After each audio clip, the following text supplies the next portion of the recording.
This is the Widow Podcast, and I am Karen Sutton, the Widow Coach. I'll be supporting you through the loss of your life partner so you can find a more positive way through your grief. I want to give you hope after loss and to know that when you are ready, you can create a meaningful life for yourself with the help of me, Karen Sutton, and the Widow Podcast.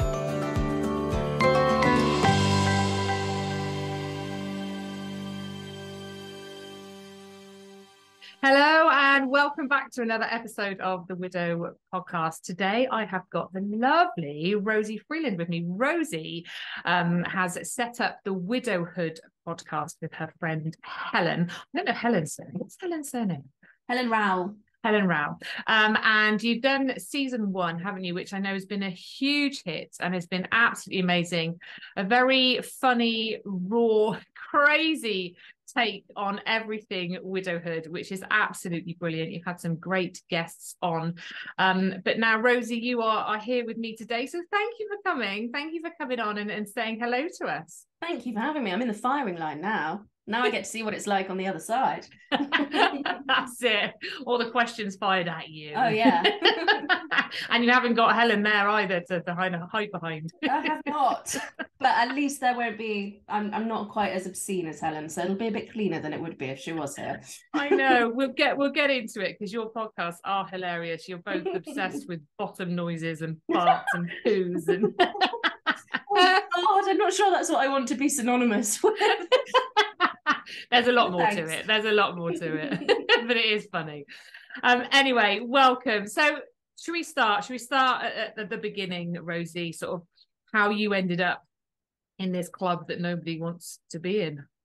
Yeah, sure. So my husband Huey died a year ago, just over a year ago, after 2.5 years. You know what? I never know what to use here language-wise, like battling or losing their fight. I just really hate that terminology. After 2 years with a really rare form of osteosarcoma. It was difficult because twice he was operated on and had chemo and it went away. But obviously both times came back much quicker after the treatment. And then at the beginning of last year, 22, there we are. Unfortunately, it came back and there was nothing they could do. So we had about 8 weeks from that point of that diagnosis to when he died in a hospice. Yeah, so pretty standard cancer death story, as Helen likes to say. Just how it goes, yeah. Yeah. I mean, nonetheless painful, but it no weird surprises in my story. No, because you have 2 children as well, don't you? I do. So I have a 6-year-old and a 2-year-old, and I was actually just found out I was pregnant with my 2-year-old about a week before Huey was diagnosed for the first time. And then just about a month or 2 after he was born, the second diagnosis came. And then it was, another year after that before there was nothing more we could do after that. And were you in lockdown, or were we in lockdown at that time? So you weren't able to get to see Huey as much as you would have liked to? No, I mean, they are so strict in hospitals. I think even still, to be honest with you, but it was really hard on him because he had chemo as an inpatient. So he was in for a whole weekend. And I mean, hospitals are bleak places and you're surrounded by people who are often much more ill than you. And I think one of the big pieces of advice he was given by someone else he knew who'd been through chemotherapy was don't look at anyone, talk to anyone, make friends with anyone. I'm sure other people have a different approach, but she said, your story is your story, it's not their story. So don't compare yourself to what they're going through, because quite often, you're unfortunately next to someone who's worse off than you. But yes, lockdown, not able to visit him, really tough over the weekends that he had chemo, because I mean, it's just lonely, isn't it? You just feel guilty for not being able to be there. Yeah, absolutely. Were you able to be with him at the end when he died, or? Yes, thank goodness. The hospice were absolutely amazing. I mean, I've never stuck so many things up my nose. Oh gosh, that's what were you sticking up your nose? Because we had to do a COVID test every time you walked through the door. So if you went twice in a day, which I often did, up goes the cotton bud. But yeah, it just became part of the daily routine. And once you proved that you were negative, and you brought a negative test with you, you didn't have to wear a mask in the room with him. It was only when you were kind of in the communal spaces. But I mean, by the time he was in the hospice, it was early 22, so all the vaccines had been rolled out. People were a lot more relaxed about things. I don't think there were any major kind of legal restrictions, but it was just all about being careful and keeping people safe. And what about the children? Did you take them in when he died? Or no, I didn't take them in after he died, or at the time that he died. He died on a Sunday evening, but I did take them in most days. So he was in the hospice for 4 weeks. And I took Rory in, my 6-year-old, for the last time. It was probably, I think it was the morning before he died, the day before. And we knew, because, you know, I don't know how much, I'm sure your listeners know lots about end-of-life care, but by that point, he'd lost consciousness. So he was breathing, but he wasn't sort of outwardly conscious. That was quite a difficult decision. I did and ah about it all morning, whether or not it was a good idea. But I'm kind of always of the mind that I would rather regret doing something than not doing it. Yeah, it's a really hard one, isn't it? Because it's not really something at that age you can ask them either, is it? No. It's a decision that you kind of have to make and live with. And I think, you know, it's very easy to look back and give ourselves a hard time for things, isn't it? But, you know, understanding that you'd rather do something than not do it. Yeah, I would hate to be sitting here, or, you know, there is one strange twist in our story, actually, in that my mother-in-law, very sadly, her first husband died, and she's got children with him, and they were the same age as my boys when their father died. And I've learned a lot from their experience. And I think that the idea of sitting with Rory as an adult or a teenager and have him say to me, you know, why didn't you let me go and say goodbye to Daddy? Or why didn't you let me go to the funeral? I'd rather deal with the short-term, I don't know, fear or upset as a child, and be reassured that as he grows into an adult, I let him do what, you know, I thought he would have wanted, than, you know, be berated for not including him in things. Does he talk about it now? Does he remember going to see his dad a year on that morning? No, he's not particularly tatty about it. He doesn't really like it. It come up sometimes in conversations out of the blue, like, oh, you know, Daddy liked spaghetti bolognese or whatever. But he's hugely empathetic, and I think he's been doing some therapy. I think part of the issue with that is that he is too scared to upset me, and so he doesn't proactively really talk often about his dad, because he's worried that it will make me upset, which is sad, but I sort of understand it, and I know it, you know, it will come out. I know he remembers going to the hospice in the earlier days, because we took like the Skeletrics up there, and they were playing Skeletrics and watching TV together. And actually Rory's birthday was a few days before Huey went in there, so we saved all his birthday presents and opened them together, just the three of us in Huey's hospice bed. But I'm not sure whether he'll remember the very last time. Yeah, and actually sometimes you think it's nice for them to remember that, you know, their dad alive and well, as opposed to in those moments, isn't it? So what after Huey died, what kind of support did you draw on that helped you through those sort of early raw days?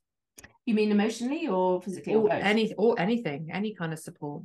I think it's been a really interesting experience, understatement of the century. And it's interesting to reflect on it now, because I'm now a year in, and I know, well, since joining this club, everyone talks about how year 2 is the hardest. And I get that now, because I think when somebody has had a really long and debilitating illness, after they die, there's quite a big sense of relief and freedom. Suddenly, my life wasn't controlled anymore by oncology appointments or chemotherapy treatments or, you know, surgery recovery. I wasn't having to get another person up and ready for the day or take them up to bed. And I just think my nature, and I don't know if it's just human survival instinct, but was very much to sort of focus on the positive. And I feel awful saying that, because there isn't a positive, but I think, you know, the other positive being he's no longer in pain and no longer suffering with anxiety and fear. And I mean, he was miserable. He had bone cancer, which meant that he pretty much lost the use of his legs. I mean, he wasn't constantly in a wheelchair. He could walk on one leg with a crutch, but he was a phenomenally sporty human being, obsessed with fitness, loved sport, really just wanted to run around after Rory and play rugby and stuff in the garden. But he lost his entire purpose. And I think in year one, I don't know if it's just me, but I found that I almost kind of didn't let myself grieve or be upset, because I just thought, well, some things are easier now. But now that I'm in year two, I find it much easier to look back and remember him before he was ill. And that is really painful, because that's the person that we really lost, that's really no longer part of our lives. And I almost feel more griefy, is that a word? Like, it hits me. All the cliches, all the things that you hear from people about grief are coming out of me now, I would say. Mm-hmm. Yeah, I think that first year, the shock, I think, kind of carries you through, and it doesn't feel real. And I think there's a sense of, I don't know about you, but I kind of felt that, you know, people keep saying to you, don't they, get through the first year. And in your mind, you're thinking, well, if I get through the first year, the second one's going to feel a bit easier, because I've done one. But actually, for me, I got to the end of the first year, and it's the reality of, shit, this isn't just a 1 year thing. Like, the shock's starting to wear off, the reality's starting to kick in. I'm absolutely exhausted, and I've got to do all that again. And they're never coming. It's all of that, isn't it? And you're trying to process it and understand it. And I love what you say there about, it does sound weird, and I know people find it really difficult talking about the positives in grief, and because it doesn't really feel like there's any. But I think to allow yourself to look for the good in a situation is really beneficial to us, because we can all focus on what's shit, right? You know, because there's a lot of it there. But if we can allow ourselves to see the good in the situation, or in our own and it's going to be different for everyone, isn't it? But I don't know, I think it helps. It's just it's a different perspective, and it doesn't take away the pain, and it doesn't make it any easier. But I think it just allows us to see that there is still some good in life and in the situation that you find yourself in. Yeah, I definitely agree with that. I think that my one caveat would be, don't do that to the detriment of allowing yourself to be unhappy. So something that I'm working with in therapy at the moment and kind of unpicking is, I'm actually really sad deep down, and I really miss him. But my brain does this thing when it kind of, that switch flicks on, and it goes, oh, but remember how awful it was when when he was ill. Remember how scary it was. Remember how you didn't know what was coming, and and I don't know, you had an extra person to look after, and how stressful it was. And immediately that sadness and that missing kind of gets submerged again. And it's only been in the last couple of weeks that I've been kind of picking away the layers of that. Yeah. Like the bottom of the laundry basket, underneath all the perfectly folded sheets that should have been put away 2 weeks ago, and right at the bottom you find that odd sock, and you're like, I do need to feel that. You do need to feel it. So it's getting the balance, and it's not easy to get the balance at all. It's not, and it's making space for both, isn't it? And the balance shifts as you work through it. Trying to look for the good in the very early days can feel futile. As you move through it, a bit more might shine through, but the heavier emotions sort of outweigh it. But you're right, it is learning to live with all of it, isn't it? And it is messy and chaotic and noisy and exhausting and all of those things. And I think we do have a tendency to find certain roles, certain masks that we can put on to allow us to continue living, because life still has to be done, right? You've got 2 young kids and a house to run, and I think you work as well. Do you back at work, Rosie? Yeah. So all, it's a lot of balls to juggle, and then it's you've got all the roles that your person played in life as well that they did, that you're trying to do. So this is why sometimes I think year 2 can feel really chaotic. Now, I think you and Helen have got this amazing bond, haven't you? You met at a grief group, I think. Did you? Or support for the children? Yeah. And fell in love with each other. Head over heels. Immediate friendship blossomed. And you both have a really lovely way together. It is very honest, very raw. And you do talk about anything and everything within the grief world, the things that people are scared to say, to come out with, because it's, you know, it's not right, and I shouldn't be saying that, and that's not what widows do. But I think it's ace. I think it's absolutely brilliant. And what kind of prompted the podcast? Was it because you couldn't find something that you were looking for out there?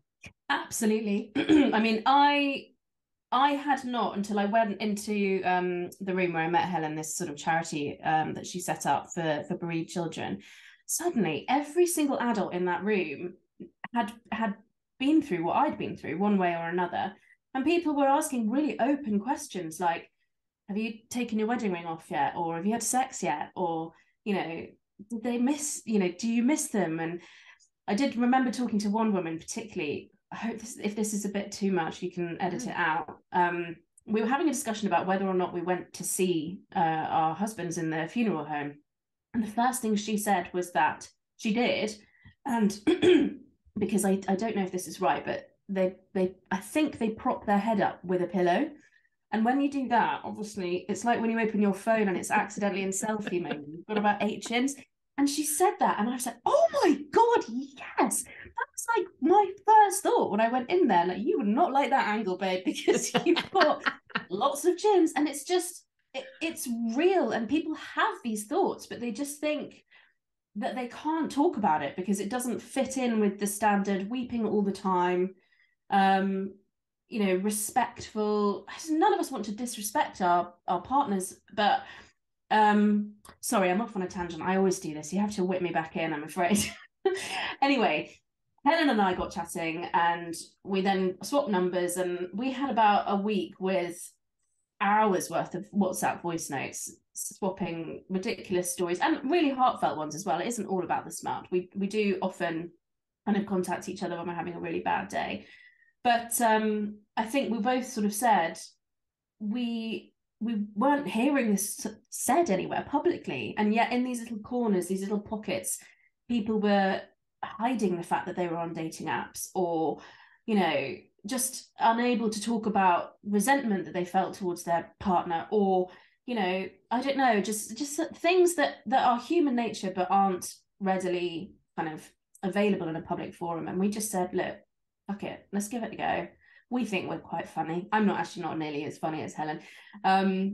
But let's just try and see if it has any appetite. And if we help one person, if we get one message from one person who says, oh my God, I'm so glad you said that out loud, because now I feel normal, then that would have been, you know, mission accomplished. And it is brilliant. It really is. You know, I had a lady in my membership last week saying, you know, it's only been a couple of months, if that, since her husband died, and she goes to the gym, she loves her exercise, and there's a guy there that she's friendly with, but she doesn't fancy him, but she's developing these feelings, like she's like, oh my God, I'm feeling things I really shouldn't be feeling. And it's like, oh, widow's fire, my friend. Yeah, exactly. And then of course everyone in there's kind of going, it's absolutely fine, don't worry about it. She kind of said, oh, if I did anything, I could never forgive myself. And it's like, you're not doing anything wrong. If you want to have a shag, have a shag. Like, it's, and I know it's not that simple, but like, there's a lot of shame around these things, isn't there? But actually, when your person dies, there is so much that comes with that. And there is the you know, the loss of intimacy and touch. And we're still human, we're still alive, and we still have desires and wants and needs, and all of that's kind of okay. And it is important to talk about it. You're right. And it's so brave of you both to do it, because it's very public.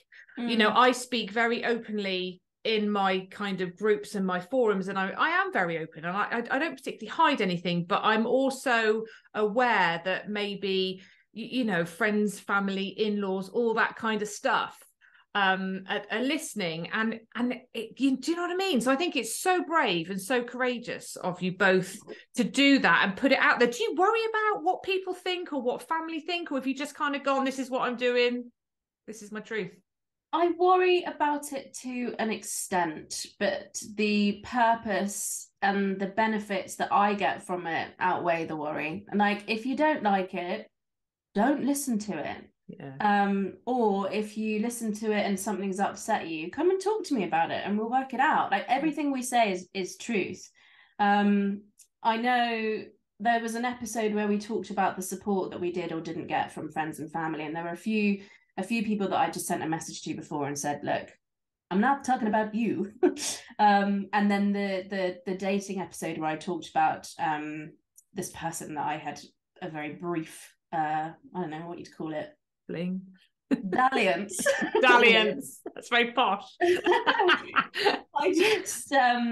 I just wanted to, there were a couple of people in the family and in Huey's friendship group that I just wanted to give the heads up to, because I don't want people to get nasty shocks. That's the thing. So if there's anything that's kind of gonna possibly hurt someone, then I would give them the heads up. And I always would ask permission before sharing a story. But you know, the stuff about sex toys, and I mean, most of that's Helen. So you'd have to ask her that question. Oh dear. Oh, hilarious. Got to do what you got to do, right? Oh yeah. I mean, it's another taboo, right? Like we're all so comfortable now talking about mental health, as we should be, and medication and therapy and all that sort of stuff. But sex and death still make people, I don't know if it's just the Brits, but it just makes them seize up. Yeah. Like, women shouldn't possibly want intimacy. And you know, you can't possibly say my dead husband. You have to say my late husband, or he passed away. It's like, bollocks, he's dead, he died. Like that's just the truth. It's not disrespectful or rude, it's the truth. Yeah. And I think, you know, we're trying to kind of unpick some of that taboo and make people, it's almost, I suppose, take away the shame. If there's someone sitting there who stumbles upon the podcast and they've been feeling really guilty or shameful for having certain thoughts or doing certain things, and they hear something in our experiences that they can relate to, and it makes them feel comforted and less shameful, then brilliant. I love that. And you're right, because you know, we all do this differently, don't we? We all do this in different ways and different time frames. That there's no right or wrong, but there's nothing out there either to kind of, well, there is something out there, but it's not huge, is it? It's not massively talked about, and which just baffles me, because the only really certainty we have in life is the fact we're all going to die, and we're all going to lose people around us. They're going to die, and we do shy away from it. It's a really uncomfortable conversation for people to have, and I think we have a lot of expectation on ourselves of what we should and shouldn't be doing in our grief journey. I think other people have expectation of what the grievers should be doing, but also what they should be doing as the support around us, how long these things should take, the pressures that we put on it goes on and on and on, and understanding that, you know, it's something that you do learn to live with, but it lives alongside a lot of complexities and nuances, doesn't it? But you know, and I know, you know, we hear like the best of you guys on the podcast in that respect. You know, you really do come together, and you have such an energy and that truthfulness, that rawness about everything that you experience. And I know that's, you know, that you've also put posts up when you've been consumed by grief, and it's really taken you down. But, you know, going back to when Huey was ill, did you and he have that kind of outlook? No, that it was different? Oh, we had moments where we would sort of sob together, but they were very rare. I mean, I think one hand, I just felt like I needed to be strong and kind of pretend that everything was going to be okay. This is before the terminal diagnosis. Because if I lost face, then he would think, oh God, she's got no hope, so therefore there's no hope. You've just got to be the positive one. And then when he had the terminal diagnosis, we went away for a week with the kids and some friends of ours. And we had a couple of mornings, like just drinking a cup of tea in bed together, where it was always in tandem. Is that the right? Like, I would be really low and he would be comforting me, and then vice versa. But there weren't any mega profound conversations like, I want you to go off and do this, or he didn't really like talking about it. No. So I didn't force it. I think the only time that I made a big boo-boo, I hate that word. Why did I just say that? I've never said that before in my life. The only time that I fucked up was we were watching Call the Midwife, because I think there's something coming on afterwards. So just watching the end of Call the Midwife, and there was a really horrible birth scene. And I just remember sitting there, it was about 3 days after the terminal diagnosis, and going, oh, thank fuck, we don't have to go through that again. And he burst into tears. I was like, what the hell is wrong with you? And he went, well, I won't, but you might with someone else. And that's the only time he ever mentioned the fact that my life would go on without him. And I obviously then burst into tears. I was like, are you mad? Have you seen our children? Do you really think I want more? But that's about as close as it got, I think, in terms of like instructions for future. There was a lot of stuff around the kids, like make sure they do this or don't do that or whatever. But in terms of our relationship, I think it was just too painful for both of us. Is there anything that you wished you'd have said or done differently with hindsight? I always wish that I'd told him more that I loved him. But I think, don't you always do that, even if you say it every 5 minutes? Like, I'd love to be able to talk to him and just make sure he knew how important he was to us, and how much I utterly adored him and was so grateful for our relationship.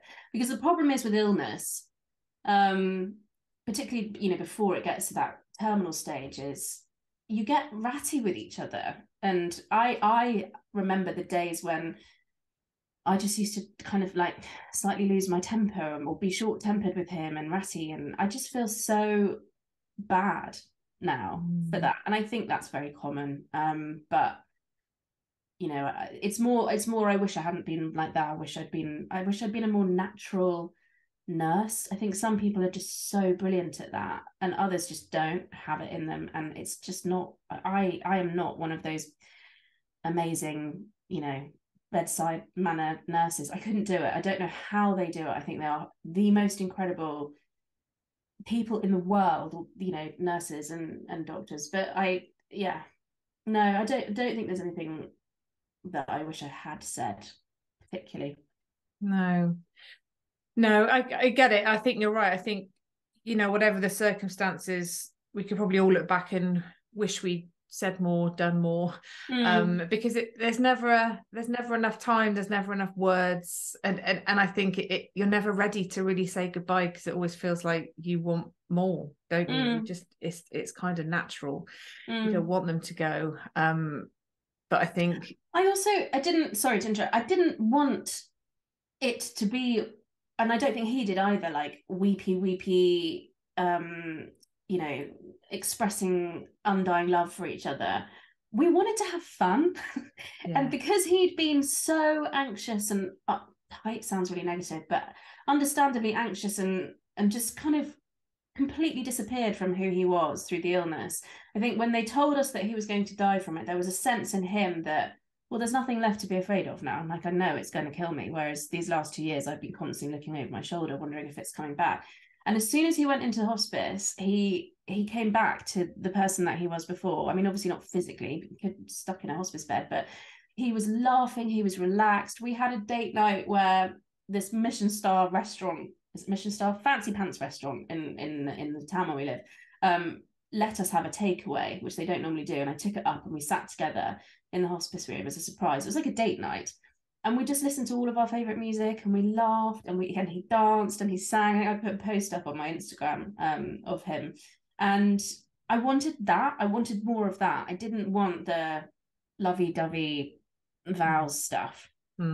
Yeah, because that's what you loved, and your relationship was. But I remember seeing that post, actually, because didn't you plan the music for his funeral that date night? Yes. And it sounds so bleak, but God, it was fun. We had fun. It was yeah, absolutely. Making the most. I remember speaking to somebody once who her and her husband, he was given the terminal diagnosis and he was quite poorly, and they were like, what do we do, what do we do?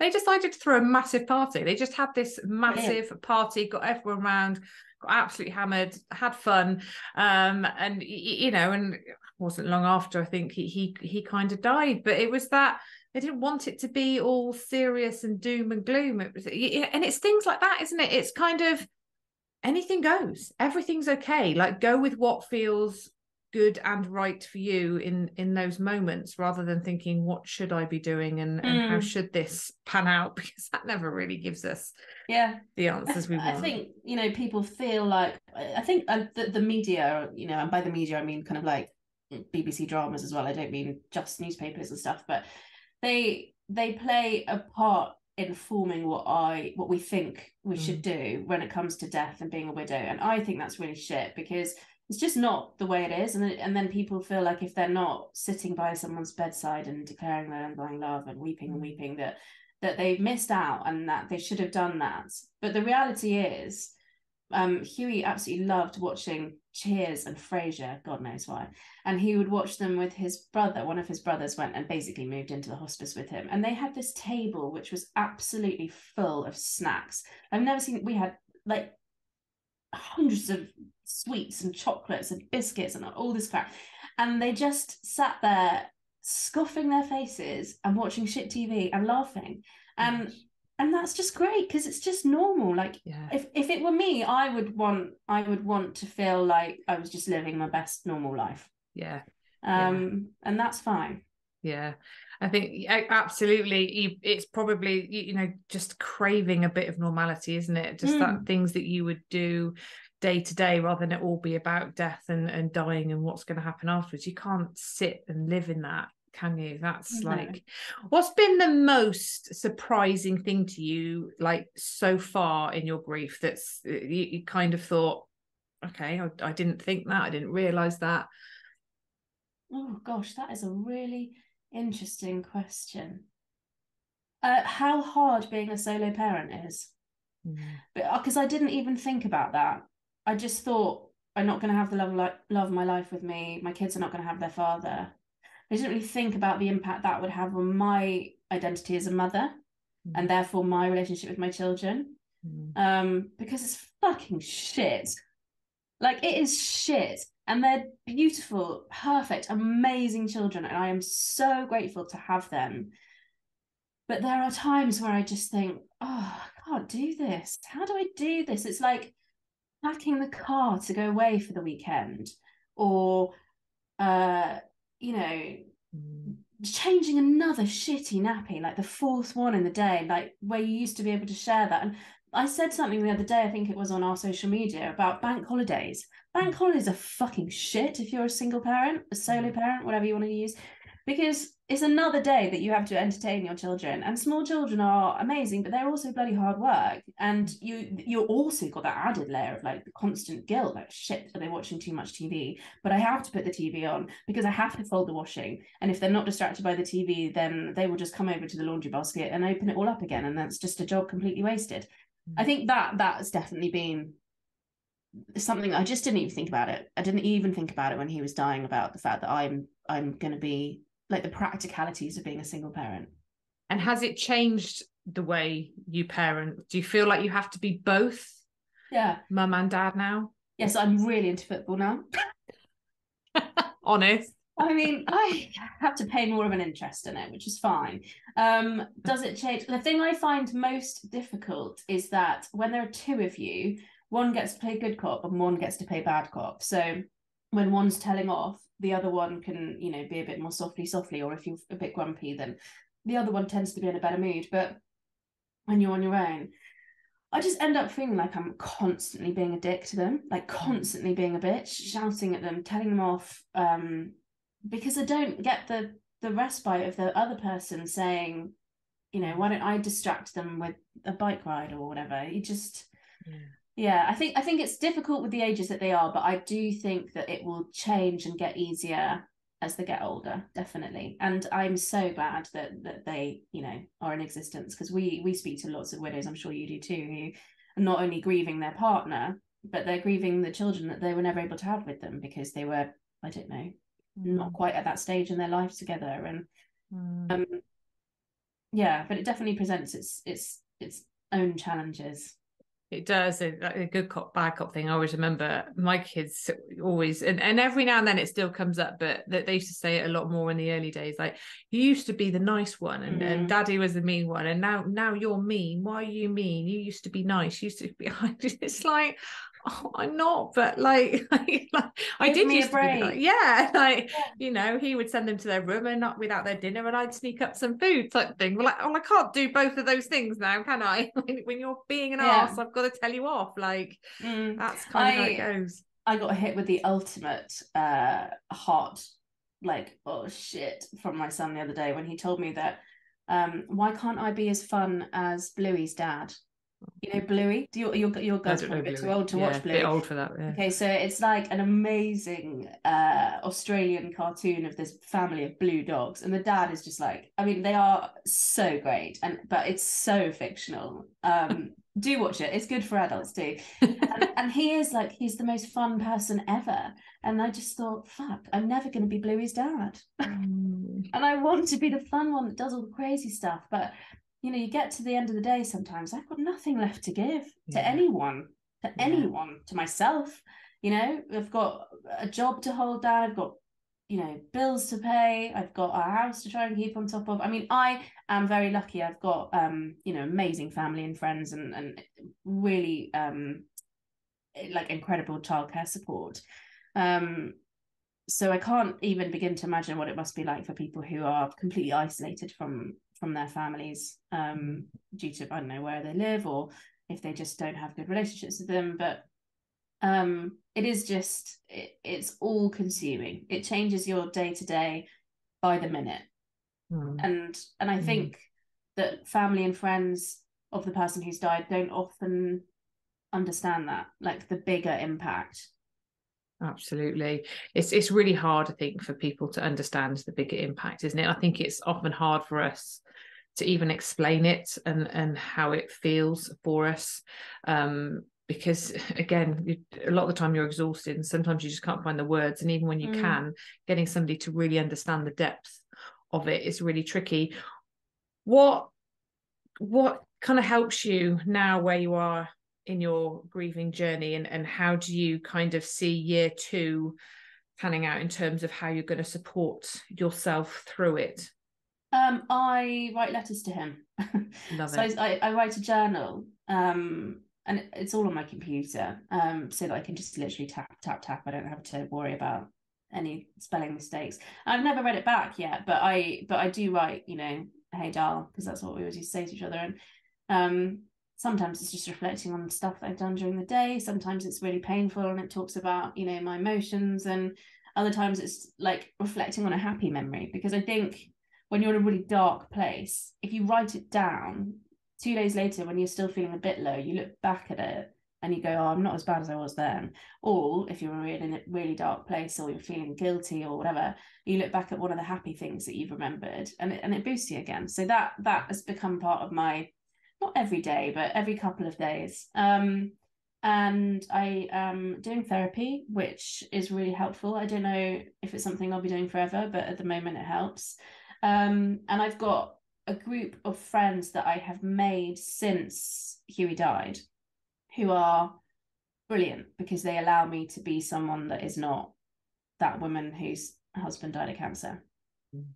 And that is something that I'm rebuilding. I think our last episode of our podcast, the last episode of series 1, was all about identity, because that is actually, that's quite a big surprise, is you feel like floundering. Like, I've been part of a couple we were together 10 years. It's not even that long, so I can't imagine what it must be like. People have been together for, you know, 25, 50 years. And that gets taken away from you. You sort of think, what do I eat tonight? Because I would have eaten this if I was with Huey, because that's what we both liked eating. But I don't know if I actually like that now. Or what do I do at the weekend with the children, with my free time? What do I like doing? It's kind of, it takes away so much of more than just a person. It's your entire future is just taken away from you, and it's completely out of your your hands, and how you rebuild that and which direction you choose to go in can be liberating, but it's also incredibly intimidating. Absolutely, it is. It's all of it, isn't it? It's all of it in one. How have your relationships with friends and family been impacted? Have some kind of lost their way a little bit? Nothing drastic. I'm incredibly close with my parents and my sister, who's decided to fuck off to Australia. Luckily, she's coming back soon. But that was really hard because she and I are really close, and she was very, very close with Huey, but she needed to go off and do her own kind of grieving, outside of, you know, being everyone else's support. I'm really close with Huey's family. There's a lot of them. He's got 5 brothers and sisters, and his parents as well, obviously. I think it's interesting to see how dynamics in relationships change when the person that connects you is no longer there, and, you know, what the priorities are. And I don't know, it's quite difficult to talk about without like potentially saying something that people might find upsetting, but there's no bad blood, let's say. But it's interesting, as a 34-year-old woman who is close with her in-laws and is desperate to make sure that her children kind of continue that relationship with their father's side of the family, but then you think, am I still going to be going and having Christmas with them when I'm 50? You know, how does that change and transform as time goes on? And, you know, like friends of his that were my friends because they were his friend, but if you strip everything away, we actually have absolutely nothing in common. Like, how long will that relationship survive? And I don't think it's necessarily a bad thing if some relationships, some friendships fizzle out. I don't think that's a bad thing. I think we all just need to be kind of honest and kind. Yeah. That sounds very, very woo-woo, but I mean, my main thing is to just don't hurt, like, don't cause anyone hurt. Yeah. If you can avoid it. And yeah, so it's a year in, and it's kind of thinking, right, this has been a year and this is how it's been. And I don't know, I've always had a propensity to look too far into the future, a catastrophist. And I suppose I need to stop doing that and kind of live in the everyday. But at the moment, I'm very lucky. I have a very good support network around me of my family and his, and lots of lovely friends. That is lovely. That is really lovely. And they're clearly very, you know, special to you. But you're right, things do shift and change, and we change, and our life changes, and things evolve, and how do all these things fit in? And I really struggled with that. I really struggled with it in my journey. But somebody introduced me to the poem. I don't know if you've read it, A Season, a Reason, or a Lifetime. No. It's lovely, and it just really helped me kind of understand, actually, that not everybody that comes into your life has to stay in your life forever. It's okay. It's okay if some friendships do soften and maybe fall by the wayside, or, you know, you don't see them as regularly as you once did. It doesn't mean anything that it, you know, you don't have to make it mean something it doesn't mean. It's just our life becomes so different. It becomes, our priorities become different, how we experience things becomes so different, don't they? You know, like doing the things you used to do with your person as a family or as a couple, it just doesn't feel the same. Some things might, but some things might not as well. And it's okay to acknowledge that, I think, and find things that do work for you.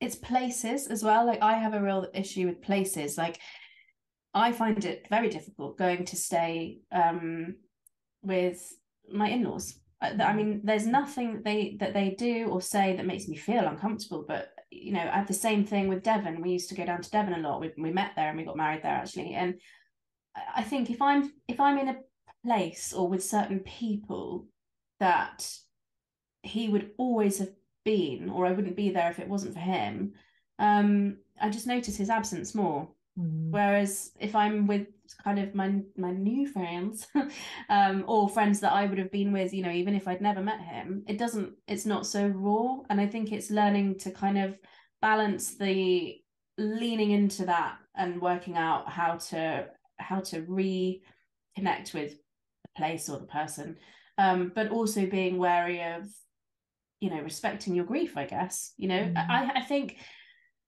I've had issues in the past because there's so many people kind of around us, of making sure that the sea stays smooth. Is that the right saying? Like keeping everybody happy. And the problem with that is that if you don't address your own feelings or your own needs, then it suddenly just bubbles out as anger, which is just not very productive for anyone. No. So it's being honest about what you want, what you don't want, what you feel comfortable with, what you don't feel comfortable with, but at the same time keeping in mind not causing unnecessary upset. Yeah, absolutely. No, I hear you. And then that it is a bit of a balancing act, isn't it? And when you're maybe not feeling like you're firing on all cylinders, it can be quite a hard thing to manage. Do you have anything else in the pipeline as well as the podcast? Not as of yet. Not as of yet. Watch this time. I haven't even washed my hair today, Karen. Don't push it.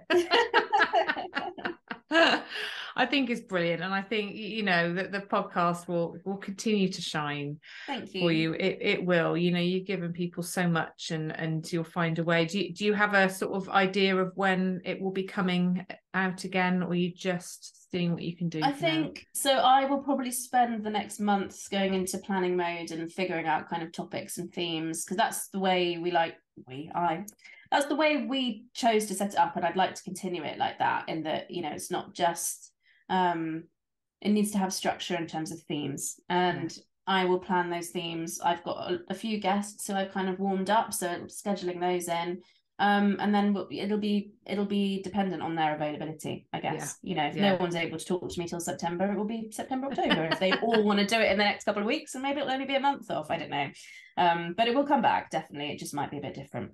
Yeah, no, it'll be brilliant. Look forward to hearing it and see what you do and where you take it. It'll be fab. Thank you. Really fab. Thank you so much. Thank you for coming on, Rosie, and sharing your story with us and being so open. I think you're right. You know, it really is needed, isn't it? So that people can draw from other people's lived experiences. And I think, you know, there's always something in somebody's story that resonates and helps somebody validate or normalize what they're experiencing and what they're going through. And they're having a dalliance with someone in the early stages, and that's fine too. It's just it's that, isn't it? It's normalizing those things for people and giving people permission to do what they want to do. So thank you so much for sharing. It's been lovely talking to you. It's been so nice talking to you. Thank you for having me.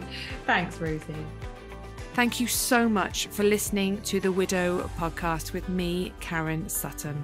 If you would like to be part of a supportive community of people who understand your grief, come and join my free Facebook group, Widowed and Rising. And make sure you tune in to the next episode of the Widow Podcast.